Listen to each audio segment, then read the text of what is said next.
दुनिया का एक ऐसा पावरफुल लीडर जो एक एक्सीडेंटल प्राइम मिनिस्टर से लेके आज एक लॉन्ग टर्म प्रेसिडेंट बन गया है। आज हम लोग बात करेंगे व्लादिमीर पुतिन की। अगर आपने चैनल को सब्सक्राइब नहीं किया तो सब्सक्राइब कर लीजिए। मैं हूं मुकेश और एक्सिस 24/7 में आपका स्वागत है। व्लादिमीर पुतिन को टाइम्स ऑफ मैगजीन में नंबर 1 पावरफुल लीडर के रूप में नॉमिनेट किया गया था। वही फोर्ब्स ने 2013 से लेकर 2016 तक लगभग 3 साल तक व्लादिमीर पुतिन को एक पावरफुल लीडर माना। सबसे टॉप रैंकिंग में व्लादिमीर पुतिन थे। इनका जन्म हुआ था सेंट पीटर्सबर्ग में 1952 में। व्लादिमीर पुतिन आज रशिया के प्रेसिडेंट है। उन्होंने बतौर प्राइम मिनिस्टर भी काम किया और उनके काम की वजह से आज उन्होंने अपने टर्म को लगभग 2036 तक बढ़ा लिया, यानी कि लगभग 82 एज तक वो रशिया के प्रेसिडेंट बने रहेंगे। उसके बाद भी कोई गारंटी नहीं हो सकता है कि उसके बाद भी उनका कार्यकाल बढ़ जाए। सबसे पहले जानते हैं उनका कार्यकाल कैसे एक्सटेंड हुआ। उनका कार्यकाल संविधान में एक अमेंडमेंट करके एक्सटेंड किया गया। जैसे संविधान में अमेंडमेंट करने के लिए रशिया में लोअर हाउस और अपर हाउस दुमा और फेडरल असेंबली से 2/3 की मतों से उसे पास करना पड़ता है। अगर वो बिल पास हो जाता है तो उसके बाद टर्म पीरियड भी बढ़ सकता है। इसके द्वारा व्लादिमीर पुतिन ने अपने टर्म पीरियड को बढ़ा लिया। उसके बाद व्लादिमीर पुतिन ने सोचा कि हमें जनमत संग्रह भी चाहिए और उन्होंने बाद में जनमत संग्रह भी करवाया, यानी वोटिंग करवाया। और वोटिंग में भी व्लादिमीर पुतिन को काफी ज्यादा वोट मिले। लगभग 76% लोग सहमत थे व्लादिमीर पुतिन के टर्म पीरियड एक्सटेंड से। इसलिए व्लादिमीर पुतिन ने 2036 तक अपने टर्म पीरियड को बढ़ाने में कामयाब हो गए। इससे पहले भी 2008 में अमेंडमेंट करके रशिया के प्रेसिडेंट के कार्यकाल को 4 साल से बढ़ाकर 6 साल कर दिया गया था। व्लादिमीर पुतिन ने अपने जॉब करियर की शुरुआत केजीबी से की थी, जो रशिया की एक सिक्योरिटी काउंसिल है। वहां उन्होंने लगभग 15 साल तक अपना वक्त बिताया। बाद में वो 6 साल के लिए जर्मनी चले गए।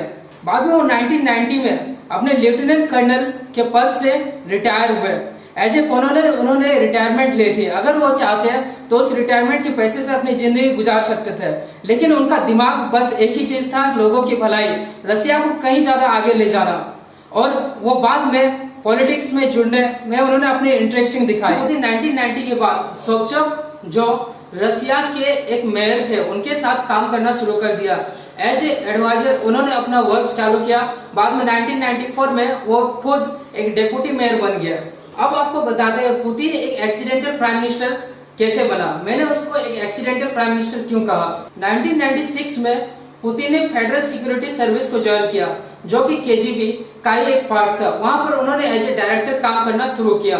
उस वक्त रशिया के प्रेसिडेंट थे येल्सिन, जो रशिया के एक बहुत ही जाने माने प्रेसिडेंट थे। येल्सिन ने पुतिन को एक अच्छा खासा वक्ता, एक अच्छा खासा जानकार मानते हुए उनको प्राइम मिनिस्टर का पद सौंप दिया। क्योंकि येल्सिन भी एक प्राइम मिनिस्टर की खोज में थे और उनको एक ऐसा बंदा मिल गया जो उस पद के लिए काफी ज्यादा काबिल थे। बाद में येल्सिन ने 31 दिसंबर 1999 को, यानी उसी ईयर, अपना रेजिग्नेशन दे दिया। रशिया में जब प्रेसिडेंट अपना रेजिग्नेशन दे देता तो किसी को एक एज ए एक्टिंग प्रेसिडेंट काम करना पड़ता है, यानी उनका कार्यभार कुछ समय के लिए संभालना पड़ता है। बाद में इलेक्शन होता है। बाद में मार्च 2020 के इलेक्शन में पुतिन ने काफी ज्यादा बहुमत हासिल की और वो एक परमानेंट प्रेसिडेंट बन गया। और यहाँ से शुरू होता पुतिनिज्म काल। बाद में पुतिन ने रशिया के 89 रीजन्स को बदलकर 7 रीजन्स में बांट दिया और उसमें अपना कंट्रोल के लोगों को उसमें लगा दिया। और बाद में उन्होंने ये फैसला लिया कि जो भी रीजनल गवर्नर्स है, जिनको फेडरल काउंसिल में बैठने की अनुमति दी जाती थी, उसको भी हटा दिया, ताकि सारा कंट्रोल पुतिन के हाथ में आ जाए। पुतिन ने पहले 2000 से 2004 तक अपना कार्यभार संभाला। फिर 2004 से 2008 तक फिर से उनको बहुमत मिला और वो फिर से प्रेसिडेंट बन गया। रशिया में एक रूल है कि कोई भी लीडर कंटिन्यू 2 टर्म तक एज ए प्रेसिडेंट वर्क नहीं कर सकता। और 2008 में मेदवेदेव ने वहां के प्रेसिडेंट का पद जीत लिया और वो एज ए प्रेसिडेंट वर्क करने लगे। ऐसे में पुतिन को लगा कि अब वो लीडरशिप से उनको निकलना चाहिए और वो फिर से अपनी पार्टी के चेयरमैन का पद संभालेंगे। लेकिन बाद में मेदवेदेव ने उनको as a prime minister work करने का प्रपोजल दिया और उसे पुतिन ने फिर से एक्सेप्ट किया और उन्होंने 2008 से 2012 तक as a prime minister work किया। फिर 2012 के इलेक्शन में फिर से पुतिन प्रेसिडेंट चुने गए और उनका कार्यकाल 2012 से 2018 तक हो गया। जैसा कि मैंने पहले ही बताया कि वहां पे जो कार्यकाल जो 4 साल का था उसको एक्सटेंड करके 6 साल किया गया था, जिसकी वजह से पुतिन 2018 तक वहां के प्रेसिडेंट बन गए। फिर बाद के इलेक्शन में पुतिन 2024 तक प्रेसिडेंट बने रहने वाले थे, लेकिन उन्होंने अपनी एक चाल चली और अब वो 2036 तक रसिया के प्रेसिडेंट बने रहेंगे। सारा कंट्रोल उनके हाथ में रहेगा। पुतिन की इतनी ज्यादा लोकप्रियता बढ़ने का कारण था उनके 10 साल में किए गए काम। उन्होंने 10 साल के भीतर अपनी रसिया की जीडीपी को 94% तक बढ़ा दिया। 2008 में रसिया की जीडीपी लगभग डबल हो चुके थे, पर कैपिटा रसिया की डबल हो चुके थे। बाद में 2008 में कुछ रिसेशन आया, 2014 में भी रिसेशन आया, जिसको रसिया झेलने में कामयाब हुआ और उसकी जीडीपी अभी कांस्टेंट है। अभी हाल ही में रसिया में 75th एनिवर्सरी मनाएगी वर्ल्ड वॉर 2 के, जिसमें प्रेसिडेंट पुतिन ने खुद कहा था कि जब वर्ल्ड वॉर 2 हो रही थी उस वक्त उन्होंने अपने छोटे से भाई जो 2 साल की उम्र के थे उनको खो दिया। उनके पिताजी अपने जॉब से निकाले जा चुके थे, यानी उनकी आर्थिक स्थिति कहीं ज्यादा खराब हो चुकी थी। इसलिए उनका मानना है कि वर्ल्ड वॉर नहीं होना चाहिए, हमें पूरे दुनिया को संतुलन बनाए रखना चाहिए। आज रसिया एक लीडरशिप की तरह काम कर रहा है इंडिया और चाइना के बीच में। रसिया ने 2 बार एक मीटिंग ऑर्गेनाइज की।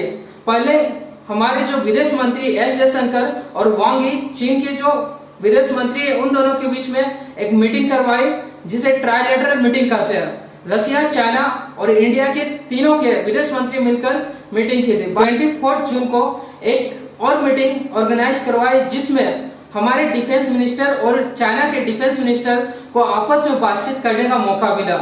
यह भी ट्राइलेटरल मीटिंग था, जिसमें रसिया के भी डिफेंस मिनिस्टर शामिल थे। भले ही बाद में इन दोनों देशों ने इस मसले को अपने तरह से सुलझाने का फैसला लिया, लेकिन रसिया ने अपनी तरफ से पूरी कोशिश की।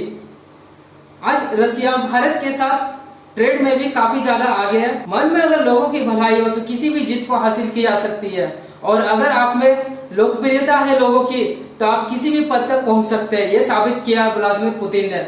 वीडियो से अगर आपने कुछ सीखा, कुछ जाना रसिया के बारे में, तो वीडियो को लाइक कीजिए, शेयर कीजिए और सब्सक्राइब करना मत भूलिए, और साथ ही कमेंट कीजिए वीडियो कैसा लगा। वीडियो को अंत तक देखने के लिए धन्यवाद।